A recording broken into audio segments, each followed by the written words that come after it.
Assalamualaikum warahmatullahi wabarakatuh.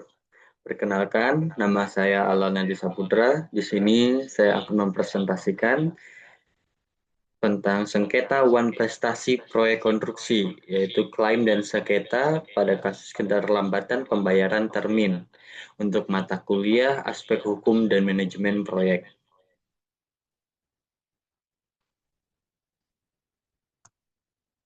Nah, latar belakang dan masalah hidup proyek ini yaitu proyek pembangunan gedung perkantoran di Kota Tangerang. Nah, pihak yang bersengketa adalah kontraktor selaku penggugat dan owner selaku tergugat dalam masalah ini. Dan akar masalahnya yaitu kegagalan salah satu pihak memenuhi kewajiban kontrak yang berujung pada kerugian waktu, biaya, dan kontrak.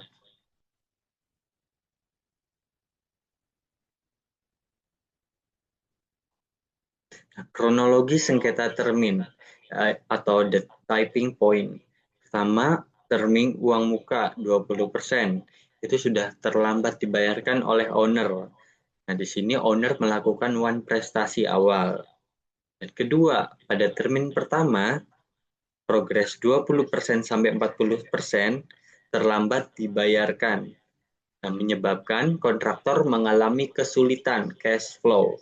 Dan ketiga, pada termin kedua, progres 40% sampai 60% telah diajukan, namun tidak dibayarkan sama sekali hingga kontrak diputus. Nah, analisis timbulnya klaim. Nah, penyebab timbulnya klaim di sini yaitu owner tidak memenuhi kewajiban dalam hal membayar. Owner melakukan one prestasi di sini. Nah, klaim yang diajukan pertama yaitu tuntutan kompensasi waktu atau extension of time atas keterlambatan, progres, dan yang disebabkan oleh owner, yaitu keterlambatan pembayaran termin. Nah, yaitu yang kedua, tuntutan pembayaran pekerjaan yang telah dilaksanakan atau quantum merit claim atas termin 2 yang belum dibayarkan.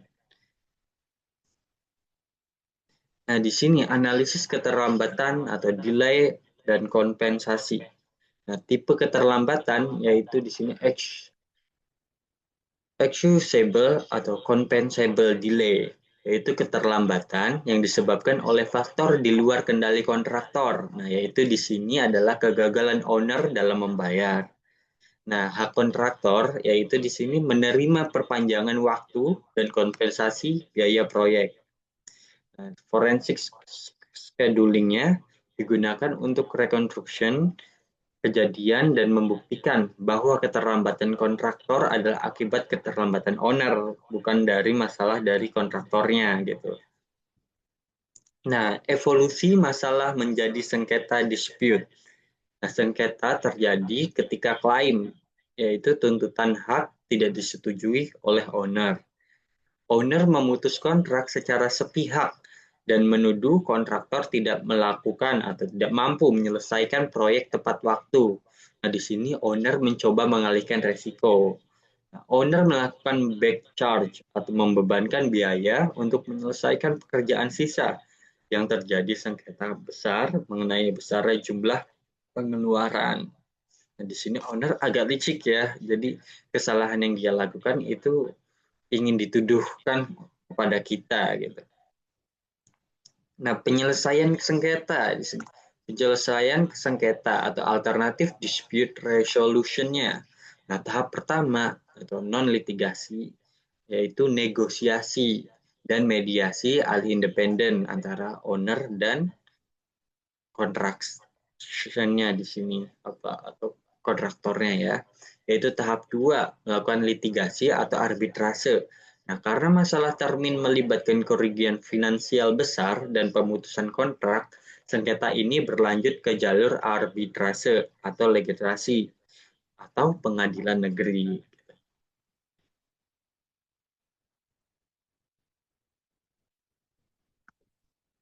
Nah, lanjut ke ringkasan putusan dan bukti pendukung. Nah, pertama, owner diwajibkan membayar seluruh termin yang tertunggak, yaitu termin 2 ya, kepada kontraktor.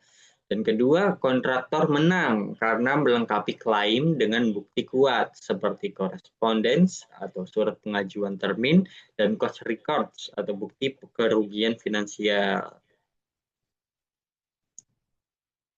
Nah, di sini ya adalah garis gitu ya.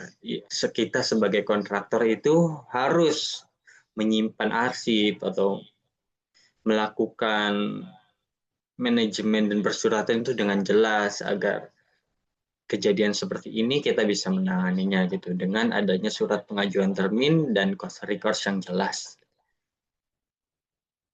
Nah, untuk kesimpulannya, kegagalan dalam manajemen biaya atau cash flow dan pembayaran termin oleh owner adalah resiko krusial yang memicu delay dan sengketa.